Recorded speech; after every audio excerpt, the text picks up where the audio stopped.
केंद्र शासनानं चालकांसंदर्भात केलेला जाचक निर्णय रद्द करावा या मागणीसाठी अहमदपूर शहरात चालक संघटनांच्या वतीनं जाहीर निषेध। आज दिनांक 3/1/2024 सकाळी 10 वाजता नांदेड ते लातूर राज्य महामार्ग अहमदपूर येथे चालक संघटनांच्या वतीनं रास्ता रोको करून जाहीर निषेध करण्यात आलाय। केंद्र शासनानं चालकांच्या विरोधात केलेला नवीन कायदा घातक असून यामध्ये अपघात झाल्यास चालक तिथून पळून जर गेला तर चालकाला 7 लाख रुपये दंड व 10 वर्ष जेल हे चालकासाठी आणि परिवारासाठी घातक आहे। तो कायदा शासनानं रद्द करावा त्यासाठी अहमदपूर चालक संघटनांच्या वतीनं जाहीर निषेध करून मोर्चा काढण्यात आलाय। सर्वप्रथम सर्वसामान्य कुटुंबातील ड्रायव्हर यांच्या विरोधात या फालतू कायदा केलेल्या सरकारच्या सर्वप्रथम मी चालक मालक संघटनेच्या वतीनं जाहीर निषेध करतो। ड्रायव्हर हा सर्वसामान्य कुटुंबातील व्यक्ती असून त्याचा उदरनिर्वाह या ड्रायव्हरकीच्या कामाच्या माध्यमातून तो सर्व कुटुंब पोषत असतो।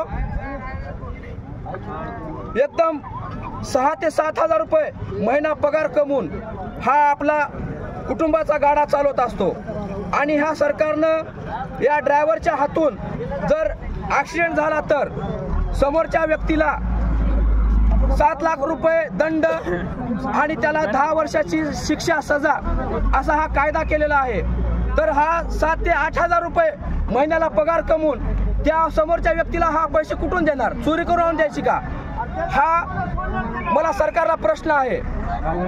दुसरी गोष्ट अशी आहे की जे धनदांडगे लोक आहेत त्या लोकांना हा सरकार कुठलाच कायदा करत नाही, त्यांना एकदम मोकळं सोडतं। यांनी बँका लुटल्या, कुठला भ्रष्टाचार केला, कुठलं काही जरी केलं तर या लोकांना काहीच नाही।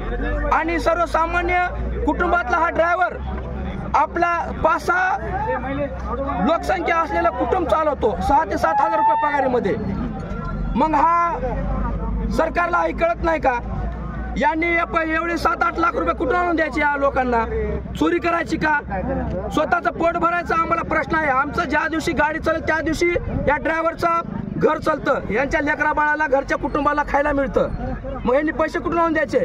तर हा कायदा या सरकारने त्वरित बंद करावा, अन्यथा पुढच्या काळामध्ये सरकारला आम्ही मताच्या रूपातून यांची जागा दाखवून दिल्याशिवाय राहणार नाही। आमचा ही कायदा त्वरित बंद करून ड्रायव्हर लोकांना या कायद्याच्या कचाट्यातून मुक्त करावी ही एवढीच। न्यूज 15 मराठीसाठी असलम शेख, लातूर।